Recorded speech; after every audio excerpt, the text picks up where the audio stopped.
Komisioni i posaçëm parlamentar për reformën administrativo-territoriale, këtë të enjte zhvilloi dëgjesën e radhës në qarkun e Korçës.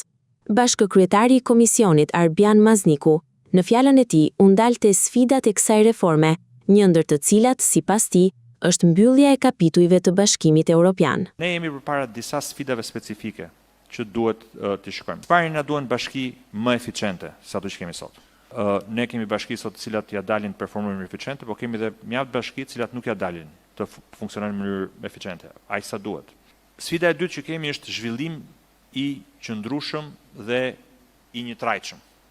Gjëja që kemi parë gjatë këtyre viteve është që një pjesë e bashkive ja kanë dalë të funksionojnë mirë, përmirësojnë masivisht territorin e tyre, të kenë investime, të kenë përmirësime të infrastrukturës, qëndrave, shkollave, rrugëve, të ndërlidhjes të fshatrave me zonat urbane, por kemi bashki që nuk ja kanë dalë aq mirë. Së treti kemi padyshim një sfidë demografike, e cila lidhet me dy elementë. Së pari lidhet me një lëvizje të njerëzve nga zonat rurale drejt zonave urbane dhe një lëvizje të dytë që është nga njerëzit që lëvizin nga periferia drejt qendrave të mëdha urbane. Dhe sfida e pestë që unë mendoj në fakt është ajo që ndërlidh në mënyrë të qëndësishme gjithë tirat, është sfida që lidhet ngushësisht me integrimin e Shqipërisë në Bashkimin Evropian. Ne kemi hapur tashmë të gjitha kapitujt, madje para pak javësh morën nga Bashkimi Evropian lajmin e mirë të mbylljes së IBAR-it, ose atij që është procesi i fillimit procesit të mbylljes negociatave, të kapitujve.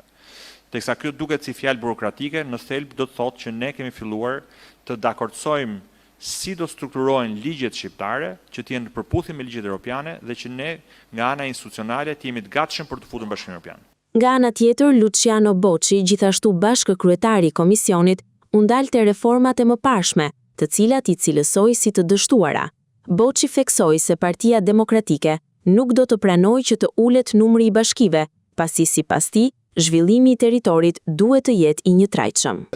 Ishte reforma 2014 që foli për bashki me autonomi të zgjeruar, me autonomi financiare, bashki me funksionalitet, bashki me kompetenca, foli për zhvillim të barabartë. Madje kryeministri dilte dhe gati sa nuk thoshte që fshatin do ta bëjmë si qyteti, sepse do e integrojmë bashkë me bashkinë e qytetit.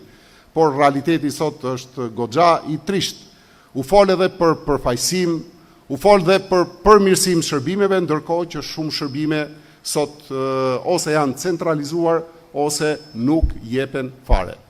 Dhe vërteta është që vim nga dy reforma dështuara.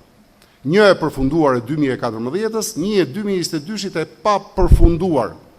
Dhe kjo reform qartazi duket që është një reform e paragjykuar, një reform e paracaktuar, sepse midis sfidave, sfida kryesore këtu është territori. Unë jam dakord dhe Partia Demokratike e ka shprehur qëndrimin e saj.